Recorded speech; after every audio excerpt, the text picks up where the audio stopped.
Bonjour, je m'appelle Christelle Cuinet, je suis biographe hospitalière. J'ai créé l'association Traces de vie en 2011 pour accompagner les personnes malades dans l'écriture de leurs livres. J'ai voulu créer Traces de vie pour sans doute donner du sens à ma vie. Les grandes missions de Traces de vie sont l'accompagnement par l'écriture. J'ai accompagné des gens de 4 ans à 90 ans. Donc, je fais des livres avec des personnes malades, toujours, des personnes soit qui ont des cancers, soit des maladies chroniques assez lourdes. J'accompagne aussi des mamans d'enfants malades, des mamans qui ont besoin d'écrire le livre de l'histoire de leur enfant à l'hôpital. Un accompagnement va durer 1 mois et demi, 2 mois. Et je verrai la personne une dizaine de fois pour écrire son livre avec elle, soit à domicile, soit à l'hôpital. Donc je vais voir la personne chez elle, je m'adapte à son rythme, à sa maladie, à ses soins. Je fais le livre, il y a le maquettage, ensuite l'impression des livres et les reliures main qui sont faites par une professionnelle. Le livre est ensuite remis à la personne et à sa famille si elle le souhaite. La remise se fait soit dans le cadre intime, à la maison ou à l'hôpital, dans la chambre d'hôpital, soit en présence de plusieurs membres de la famille, mais c'est toujours à la demande de la personne.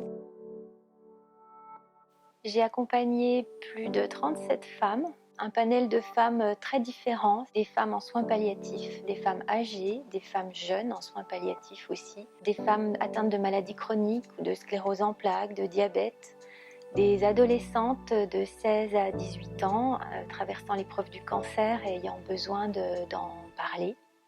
Et puis de jeunes femmes, de jeunes adultes d'une vingtaine d'années aussi qui traversaient la maladie, des fois de manière assez soudaine. Pour chaque femme, se livrer, raconter son histoire est une aventure importante et parfois extraordinaire. Chaque cas est différent. Pour une maman qui est jeune et qui sait qu'elle va mourir, écrire un livre à ses enfants, par exemple, c'est très poignant. Quand j'accompagne une femme en soins palliatifs plus âgée, elle a sa vie derrière elle, elle veut la transmettre à ses proches, c'est aussi très touchant. Et puis, il y a les mamans d'enfants handicapés ou d'enfants malades, qui peuvent aussi écrire l'histoire de leur enfant. Traces de vie recherche les financements pour qu'un maximum de personnes puissent être accompagnées. Ainsi, tous les accompagnements donc, sont offerts aux familles et on offre 10 exemplaires du livre à la personne. Ce livre, elle va l'offrir à qui elle le souhaite. Pour les mamans de jeunes adolescentes qui sont malades, recevoir le livre de leur fille qui raconte ce témoignage de moments de vie, de maladie, c'est très important. Si la famille reçoit le livre d'un être cher qui vient de disparaître, c'est un cadeau énorme puisque la famille va recevoir cet ouvrage dans lequel elle va retrouver des paroles de cet être cher. Mais je pense à ces enfants à qui j'ai remis le livre de leurs parents décédés.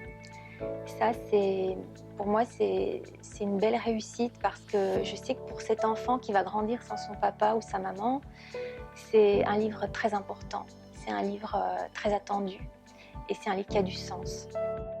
Nos perspectives à court terme sont la création, l'ouverture même d'une formation à Dole pour former des biographes et les placer dans différentes régions de France. Et puis chaque année remettre une session en route pour former de nouveaux biographes qui pourront accompagner à la fois des enfants, des adolescents, des adultes et des personnes en soins palliatifs. L'aventure a bientôt 10 ans, elle aura 10 ans en 2021. Aujourd'hui, il y a eu plus de 120 personnes accompagnées, beaucoup de femmes. C'est une belle réussite, je suis assez fière d'avoir parcouru ce chemin et d'avoir permis à toutes ces personnes et à toutes ces familles d'en bénéficier en fait.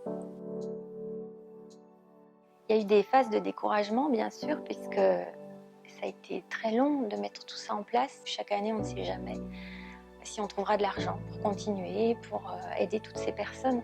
Donc il y a effectivement eu des phases de découragement, mais j'étais tellement certaine que mon projet avait du sens, que j'étais à ma place et que ça faisait du bien aux gens que je rencontrais, que j'ai toujours cru depuis le départ que j'y arriverais. Et aujourd'hui, tout me prouve que je suis encore à ma place et que les choses se passent pour le mieux. Et j'ai toujours confiance en l'avenir et je me dis souvent que je vais trouver des financements pour continuer. Céline est ma plus proches collaboratrices avec qui je travaille énormément. Et puis beaucoup de bénévoles qui font des actions pour trouver des financements. Donc des bénévoles actifs et motivés qui sont présents dans l'équipe. Il y a une citation qui a beaucoup compté dans ma vie, qui m'a donné du courage, qui m'a permis de croire en mon projet. Cette citation, elle m'a accompagnée, elle m'accompagne encore, et si elle peut aider d'autres personnes à croire en leur projet, c'est cette phrase que je vais dire. C'est une phrase de René Char. Impose ta chance, serre ton bonheur et va vers ton risque. À te regarder, ils s'habitueront.